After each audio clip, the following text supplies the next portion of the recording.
செல்வமணி சாருக்கு ரம்யா கிருஷ்ணன் ரொம்ப close friend. So எனக்கு நார்மலா இவங்க ஆஃபீஸ்ல பண்ண மேக்கப் போட்டா, நார்மலா இந்த பொண்ணு நல்லா இருக்கு. மேக்கப் போட்டா ஒரு மாரியா இருக்கு. இது என்னமோ மேக்கப் ப்ராப்ளமா இருக்குன்னு சொல்லிட்டு, அன்னைக்கு என்ன ரம்யா வீட்டுக்கு கூட்டிட்டு போனாங்க. ரம்யா இந்த பொண்ணுக்கு கொஞ்சம் எந்த டிண்ட் நல்லா இருக்குமோ பாரு. கம்பெனி மேக்கப் போட்டது சரியில்ல. ஃபோட்டோ எடுத்தான்னு சொன்ன உடனே, அவங்க அப்போ எனக்கு ஃபுல்லா மேக்கப் போட்டுட்டு, ஹேர் ஸ்டைல் எல்லாம் பண்ணி காட்டுனாங்க. ஸோ இது நல்லா இருக்கேன்னு, அப்புறம் அந்த மெட்டீரியல்ஸு, நேம்ஸ் எல்லாம் எழுதிட்டு, அப்புறம் கம்பெனிக்கு குடுத்துட்டு, அதே மாரி பண்ண சொன்னாங்க. ஸோ அப்பத்துலருந்து ஃப்ரெண்ட் ஆயிட்டாங்க. நாங்க 2 பேர் காம்பினேஷன்ல நெறைய படம் பண்ணியிருக்கோம். இப்பத்த வரைக்கும் நாங்க ஷோஸ் போனா, எங்களுக்கு எல்லாம் ஒருத்தருக்கு ஒருத்தர் ஹெல்ப் பண்ணிப்போம். ஹேர் ஸ்டைல், மேக்கப் எல்லாம். ஸோ அந்த ஃப்ரெண்ட்லி நேச்சர் இருக்கு. நார்மலா 2 பொண்ணு, இல்ல 2 ஹீரோயின் சேர்ந்தா சண்டை போடுவாங்கன்னு.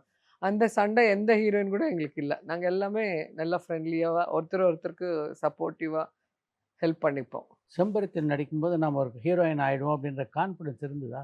எதுவுமே தெரியாது எனக்கு. ஒரு 2, 3 படம் ஹிட் ஆகுற வரைக்கும் பயமாவே இருந்திருக்கும். ம். ஏன்னா லாங்குவேஜ் ப்ராப்ளம் ஒண்ணு. எனக்கு ம். தமிழ் இப்பவே சுத்தமா வராது. அப்போ டோட்டல் சொன்ன டயலாக் அப்படியே சொல்லிடுவேன். அவங்க எந்த மீனிங் சொன்னதுக்கப்புறம், ஓகே நான் தெலுங்குல ஃபிக்ஸ் ஆவேன். ம். இந்த மீனிங்க்கு இப்படி எக்ஸ்பிரஷன். அப்படியே ம். பண்ணிட்டேன் நான். ம்.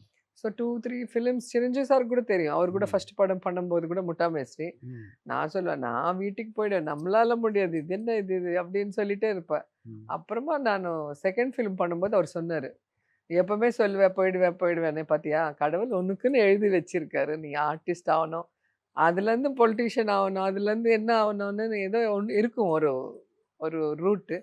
அதனால நீ சொன்னதுக்கு இப்ப பாரு நீ எந்த ரேஞ்ச்ல இருக்குன்னு" அவரு கூட ஒரு வாட்டி சொல்லியிருந்தாரு. ஸோ உண்மையில நான் நெனச்சேன். நார்மலா நான் பொலிட்டிக்கல்லா வரணும்னா எனக்கு பொலிட்டிக்கல் பேக்ரவுண்ட் இல்ல. ம். என் அப்பா, அம்மா யாரும் சரி. பாலிடிக்ஸ்ல இல்ல. ஸோ நான் ஒரு ரிசர்வ்டு கேண்டிடேட்னா ஈஸியா புது ஆள் குடுப்பாங்க. ஆனா ஒரு ஓசின்னும்போது அந்த ஃபேமிலி அவங்க அப்பாவோ, மாமனாரோ, ஹஸ்பண்டோ பாலிடிக்ஸ்ல இருந்தா தான் வர முடியும்.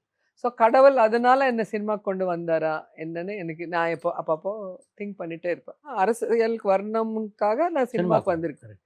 இல்லன்னா சினிமாக்கு வர்றதுக்கு எனக்கு சான்ஸே இல்ல. நான் எங்கேயோ வில்லேஜ்ல கரெக்ட். படிச்சுட்டு இருந்தேன். அப்புறம் திருப்பதில. ஸோ அங்கேருந்து என் ட்ராவல் எங்கெங்கேயோ போயிட்டு இங்க வந்து நிக்குது. இல்லன்னா எல்லாருமே வில்லேஜ்லேருந்து போய் சிட்டில செட்டில் ஆகுறாங்க. நான் சென்னை, ஹைதராபாத் விட்டு இந்த சின்ன வில்லேஜ் நகரி. ஸோ இது இப்ப எனக்கு ஹோம் டவுன் மாரி ஆயிடுச்சு. எது இருந்தாலும் இங்க வந்தா ஒரு ஒரு சந்தோஷம். இங்க வந்து ஒரு நம்ம ஃபேமிலி மெம்பர்ஸ், நம்ம வெல் விஷர்ஸ் நடுவுல இருக்கிற மாரி ஒரு ஃபீலிங் இருக்கும்.